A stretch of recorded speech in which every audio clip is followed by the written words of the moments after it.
শেরপুরে জামায়াত আমিরের জনসভার প্রস্তুতির আরো খবর জানাতে সরাসরি যুক্ত হচ্ছেন সহকর্মী এস এম জুবায়ের। জুবায়ের, জনসভার প্রস্তুতি ও নিরাপত্তা ব্যবস্থা নিয়ে সবশেষ জানাবেন।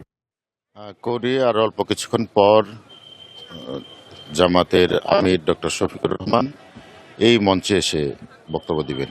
তার আগে তিনি শ্রীবর্দিতে যে জামাত নেতা নিহত হয়েছেন সংঘর্ষে তার কবর জিয়ারত করবেন এবং সেখান থেকে হেলিকপ্টার যোগে শেরপুর শহরে আসবেন এবং শেরপুর শহরের এই পৌর পার্কে তিনি জনসভায় বক্তব্য রাখবেন। ইতোমধ্যে জেলায় আসলে গতকাল থেকে আমরা দেখছিলাম যে বিশেষ নিরাপত্তা ব্যবস্থা, কড়া নিরাপত্তা ব্যবস্থা দেখা যাচ্ছিল। সেনাবাহিনী, র্যাব, বিজিবি, পুলিশ কিন্তু ধারাবাহিকভাবে তারা টহল দিচ্ছিলেন।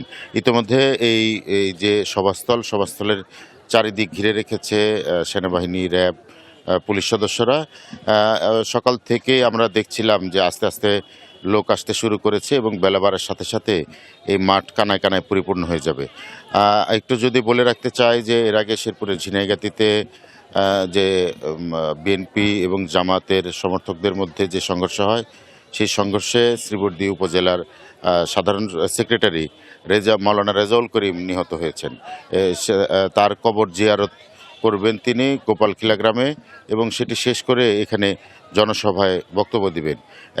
জামাতের নেতাকর্মীরা বলছেন যে আগামী নির্বাচন নিয়ে তাদের যে ভাবনা রয়েছে, শেরপুরকে তারা, এই অঞ্চলকে তারা কিভাবে সাজাতে চান, সেই সমস্ত বিষয়ে বক্তব্য রাখবেন জামাতের আমির।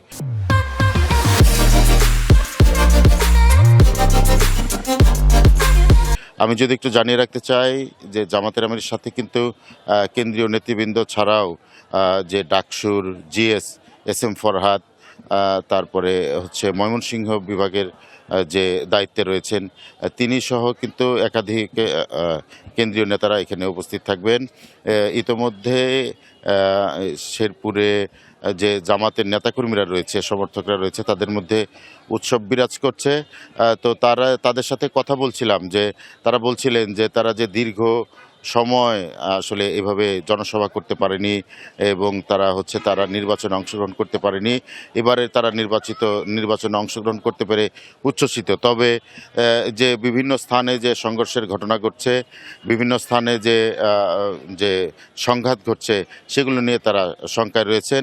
তবে তারা বলেছেন যে দ্রুত যেন আইনশৃঙ্খলা পরিস্থিতি স্বাভাবিক করা হয় এবং তারা যেন নির্বিঘ্নে ভোট দিতে যেতে পারে। শেরপুরের শহীদ দারোগা আলী পৌর পার্ক থেকে আমার কাছে আপাতত এই ছিল সবশেষ। পরবর্তীতে আপনার মাধ্যমে আবারও জানিয়ে দেওয়ার চেষ্টা করব।